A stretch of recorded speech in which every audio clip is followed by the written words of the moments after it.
Welcome to my YouTube channel Shubha vlogs. இன்றைக்கி என்ன video பார்க்க போகிறோன்னா ஒரு நெக்லஸ் மேக்கிங் தான், பட் கொஞ்சம் டிஃப்ரெண்ட்டாக இருக்கும். நான் அதுக்கு இந்த கதகளி பெண்டன்ட் எடுத்திருக்கேன். இது MDF போர்டு தான். அதுக்கப்புறம் பெயிண்டிங் ப்ரஷ் எடுத்திருக்கேன். ஒரு flat brush and 000 size brush. அதுக்கப்புறம் மண்டலா டூல்ஸ் எடுத்திருக்கேன். அதுக்கப்புறம் கேமல் அக்ரலிக் கலர்ஸ் நான் இங்கே எடுத்திருக்கேன். ஸோ இந்த பெண்டன்ட் எப்படி பண்ண போகிறேன்னா பெயிண்டிங் ப்ளஸ் டிசைனிங் தான். ஸோ ஃபஸ்ட்டு இந்த பெண்டன்ட்டில் நம்ம ஒயிட் கலர் ஃபுல்லாக பெயிண்ட் பண்ணுறோம். ஏன்னா நம்ம வேறு கலர்ஸ் அடிக்கும்போது அந்த கலர்ஸோட நல்லா எம்போஸ் ஆகி தெரியும். ஸோ நம்ம இதில் கலர்ஸ் அப்ளை பண்ணோன்னா அது அவ்வளோ பிரைட்டாக தெரியாது. ஒயிட் அப்ளை பண்ணிட்டு பண்ணும்போது இன்னுமே நல்லா தெரியும். ஸோ ஃபஸ்ட்டு இதுக்கு நான் க்ரீன் கலர் ஃபேஸுக்கு நான் லைட் க்ரீன் அடிக்க போகிறேன்.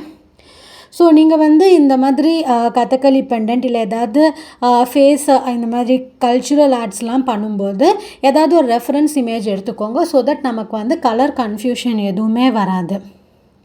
ஸோ நமக்குமே ஒரு ஐடியா கிடச்சிடும். நம்ம பிளைண்டாக பெயிண்ட் பண்ணோன்னா நமக்கு ரொம்பவே கன்ஃபியூஸ்டாக இருக்கும், என்ன கலர்ஸ் யூஸ் பண்ணுறதுன்னு தெரியாது. ஸோ நானுமே MDFில் ஃபர்ஸ்ட் டைம் பெயிண்ட் பண்ணிவிட்டு ஜுவல் மேக் பண்ணுறேன். உங்களுக்கு எப்படி பிடிச்சிருக்குன்னு பாருங்கள். யூஸ்வலி நம்ம இப்படி பெயிண்ட் பண்ணிவிட்டு ஜுவல் பண்ணுறது எல்லாமே டெரக்கோட்டாவில் பார்த்துருப்போம்.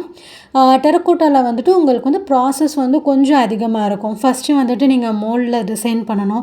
அதுக்கப்புறம் ட்ரை பண்ணிவிட்டு பேக் பண்ணிவிட்டு அதுக்கப்புறம் பெயிண்டிங் பண்ணுற மாதிரி இருக்கும்.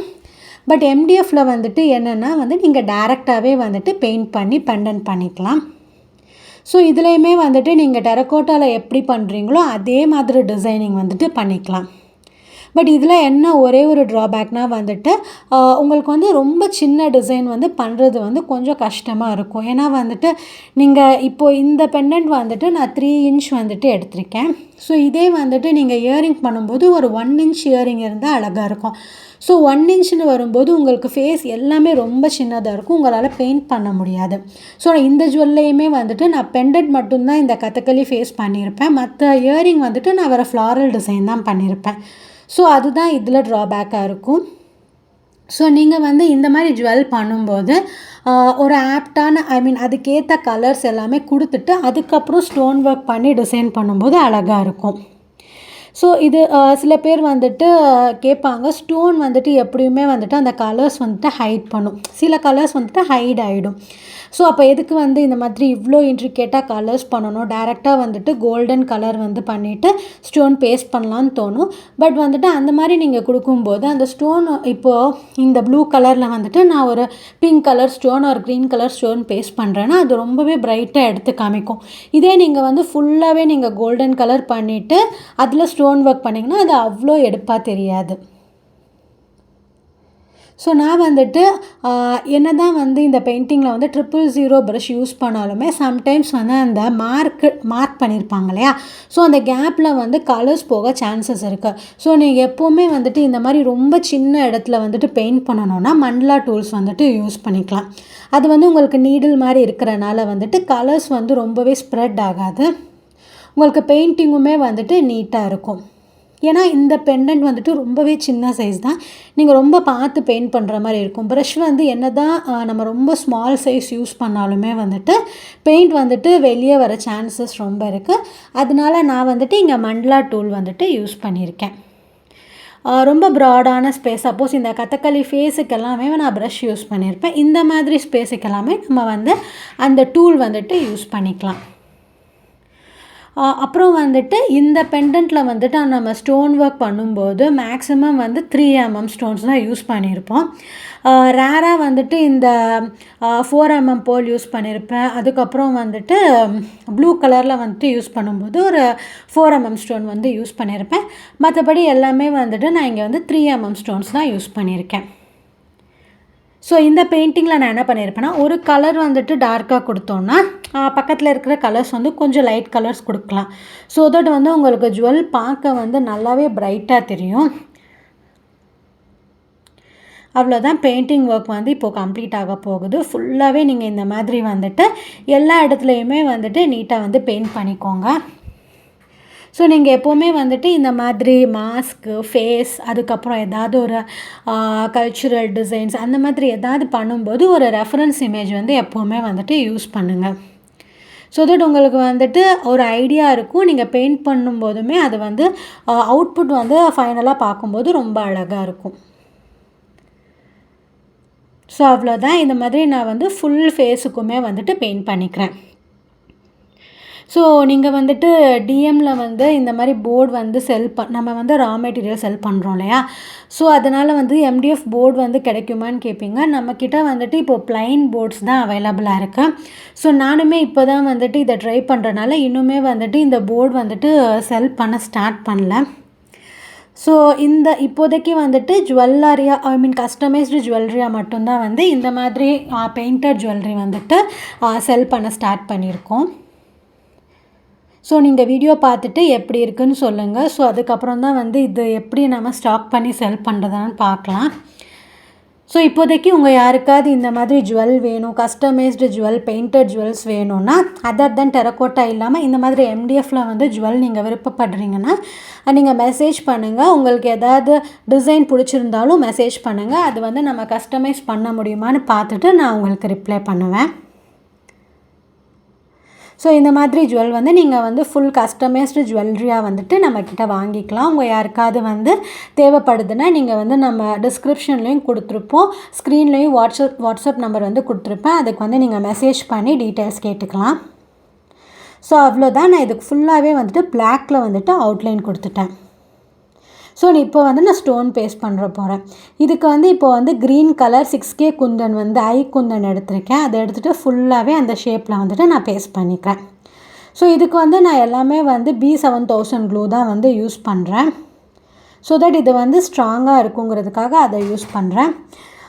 ஃபெவிக்ரைல் அக்ரிலிக் க்ளூ வந்து இதுக்கு எப்படி இருக்கும்னு எனக்கு தெரியலை. நீங்கள் வந்து பெஸ்ட் ஆப்ஷனாக வந்துட்டு B7000 வந்து யூஸ் பண்ணிக்கோங்க. ஸோ அவ்வளோதான். இன்னொரு விஷயம் என்னென்னா வந்து இதில் வந்து ஸ்டோன் ஒர்க் பண்ணும்போது கொஞ்சம் அலைன்மெண்ட் மட்டும் கரெக்டாக பார்த்து பேஸ்ட் பண்ணிவிடுங்க. அப்போ தான் வந்து அந்த overall look of the jewel வந்து அழகாக தெரியும். ஸோ ஃபஸ்ட்டு வந்து பண்ணும்போது கொஞ்சம் வந்து அது டிஃபிகல்ட்டாக இருக்கிற மாதிரி இருந்துச்சு. பட் வந்துட்டு நீங்கள் வந்து ப்ராக்டிஸ் பண்ணிட்டீங்கன்னா இது கொஞ்சம் ஈஸியாகவே வந்துடுது. இதில் ஒரே ஒரு கஷ்டமான விஷயம் என்னென்னா அந்த பெயிண்ட் வந்துட்டு நம்ம வெளியே வந்து ஸ்ப்ரெட் ஆகாமல் பண்ணுறது மட்டும்தான். மற்றபடி நம்ம ஆல்ரெடி நீங்கள் ஜுவல் மேக் பண்ணுறவங்களா இருந்தீங்கன்னா உங்களுக்கு ஸ்டோன் பேஸ்ட் பண்ணுறது அது எல்லாமே உங்களுக்கு வந்து ஈஸியாக இருக்கும்.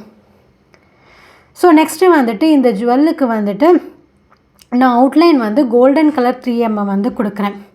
இதுக்கு வந்து ஃபர்ஸ்ட் ஒயிட் கலர் கொடுக்குறத தான் பிளான் பண்ணியிருந்தேன். பட் வந்து கோல்டன் கலர் வந்துட்டு இன்னுமே இதுக்கு வந்து நல்லா வந்து எடுப்பாக இருக்குங்கிறதுக்காக நான் வந்து கோல்டன் கலர் கொடுக்குறேன். ஸோ நீங்கள் 3mm குந்தனுக்கு பதிலாக அந்த ஸ்டோன் செயின் இருக்கும் இல்லையா, அது கூட நீங்கள் பேஸ்ட் பண்ணிக்கலாம். நீங்கள் கோல்டன் கலர் இல்லாமல் பேர்ல், அதுக்கப்புறம் வந்துட்டு ஒயிட் ஸ்டோன் அந்த மாதிரி கூட நீங்கள் பேஸ்ட் பண்ணிக்கலாம். ஸோ நான் வந்து இந்த பெண்டன்ட்டுக்கு வந்துட்டு கோல்டன் கலர் வந்துட்டு கொடுக்குறேன். அவ்வளோதான். இப்போ க்ரௌனில் இருக்கிற ரிமைனிங் பார்ட்டுக்குமே வந்துட்டு நான் ஸ்டோன் ஒட்டிடுறேன். ஸோ நான் வந்து இந்த பெண்டன்ட்டில் வந்து எதுவுமே வந்து ஜஸ்ட் அவுட்லைன் வந்து அப்படியே விட்டுருக்க மாட்டேன். எக்ஸப்ட் ஃபேஸ், மற்றது எல்லாத்துக்குமே வந்துட்டு ஓரளவுக்கு அந்த ஸ்டோன் அவுட்லைன் வந்து கொடுத்துருப்பேன்.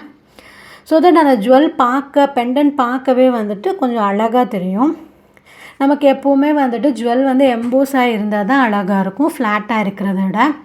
அதனால நான் வந்து மேக்ஸிமம் வந்துட்டு இந்த பெண்டன்ட்டில் எல்லாத்துக்குமே வந்துட்டு ஸ்டோன் வந்துட்டு பேஸ்ட் பண்ணிடுறேன். ஸோ இப்போது இந்த கலரிங் பண்ணதுக்கு ரீசன் வந்து உங்களுக்கு புரிஞ்சிருக்கும். ஸோ நான் வந்து வைக்கிற ஸ்டோன்ஸ் எல்லாமே வந்துட்டு அந்த கலர்ஸ் தான் வந்துட்டு அந்த ஸ்டோன்ஸையே வந்து எடுத்து கொடுக்கும். அதனால தான் வந்துட்டு நான் எல்லா இடத்துக்குமே வந்துட்டு டிஃப்ரெண்ட்டாக கலர் பண்ணிவிட்டு அதுக்கப்புறம் ஸ்டோன் பேஸ்ட் பண்ணுறேன். ஸோ உங்களுக்கு எப்படி பிடிச்சிருக்குன்னு பாருங்கள், நீங்கள் ட்ரை பண்ணி பாருங்கள் இந்த மாதிரி. ஸோ அவ்வளோதான். நான் மேக்ஸிமம் வந்து ஸ்டோன் ஒர்க் வந்து முடிச்சிட்டேன் க்ரௌனுக்கு. அவ்வளோதான். இந்த 3mm ப்ளூ குந்தன் வந்து நான் ஃபுல்லாக ரவுண்டாக வந்து பேஸ்ட் பண்ணிக்கிறேன். ஸோ நீங்கள் இந்த மாதிரி பெண்டன்ட் வந்து OHP ஷீட்டில் கூட பெயிண்ட் பண்ணி ட்ரை பண்ணி பார்க்கலாம். ஸோ நான் இங்கே ஒயிட் கலர் கீழே வந்து கொஞ்சம் ஃப்ளாட்டாக இருந்த மாதிரி இருந்தது. அதனால நான் என்ன பண்ணேன்னா B7000 க்ளூ அப்ளை பண்ணிவிட்டு ஒயிட் கலர் சுகர் பீட்ஸ் வந்து கொடுத்துட்டேன். ஸோ தட் அது வந்து பார்க்க கொஞ்சம் இன்னுமே எம்போஸ் ஆன மாதிரி இருந்தது. அவ்வளோதான். நம்ம பெண்டன்ட் வந்துட்டு ஃபுல்லாகவே வந்து கம்ப்ளீட் பண்ணி முடிச்சிட்டோம். ஸோ உங்களுக்கு எப்படி பிடிச்சிருக்குன்னு சொல்லுங்கள். உங்கள் யாருக்காவது கஸ்டமைஸ்டு ஜுவல்லரி வேணும்னா வாட்ஸ்அப்பில் காண்டாக்ட் பண்ணுங்கள். இப்போது நெக்ஸ்ட்டு வந்து கீழே ஹேங்கிங்க்கு வந்துட்டு நான் க்ரீன் அண்ட் ரெட் கலர் வந்துட்டு எடுத்திருக்கேன். ஸோ இந்த ஜுவல்லரி தீமே வந்துட்டு நான் க்ரீன் அண்ட் ரெட் தான் யூஸ் பண்ணியிருக்கேன். ஸோ நான் பெண்டன்ட்டில் மல்டி கலர் யூஸ் பண்ணியிருப்பேன். பட் வந்துட்டு இந்த ஹேங்கிங்கு அதுக்கப்புறம் வந்து இந்த நெக்லஸ் எல்லாத்துக்குமே வந்துட்டு க்ரீன் அண்ட் ரெட் தான் யூஸ் பண்ணுறேன். ஸோ இந்த ஹேங்கிங்க்கு வந்து நான் என்ன பண்ணுறேன்னா டார்க் க்ரீன் லோரியல் பீட்ஸ் எடுத்துக்கிறேன். அதுக்கப்புறம் 8 mm ரவுண்டு ஜெல்லி பீட் வந்து எடுத்துக்கிறேன். ஸோ இந்த ஹேங்கிங் வந்துட்டு நீங்களாக கூட மேக் பண்ணிக்கலாம். ஃப்யூஸ் ஒயர் யூஸ் பண்ணி நீங்கள் மேக் பண்ணிக்கலாம். அப்படி இல்லைன்னா உங்களுக்கு ரெடிமேடாக கூட கிடைக்கும். ஸோ நான் வந்து ஃபஸ்ட்டு வந்து இதுக்கு டேப்லெட் பீட்ஸ் தான் யூஸ் பண்ணி பார்த்தேன். அது அவ்வளோ வந்துட்டு நல்லா அடர்த்தியாக தெரியலை. அதனால நான் அகைன் ரவுண்ட் பீடே வந்துட்டு இதுக்கு யூஸ் பண்ணிட்டேன். ஸோ இந்த நெக்லஸுக்கு வந்து நான் டபுள் லேயர் தான் நான் ப்ரிஃபர் பண்ணியிருக்கேன். ஸோ அதனால் நான் 4 ஐபின் வந்துட்டு பெண்டன்ட்டுக்கு மேலே வந்து அட்டாச் பண்ணியிருக்கேன்.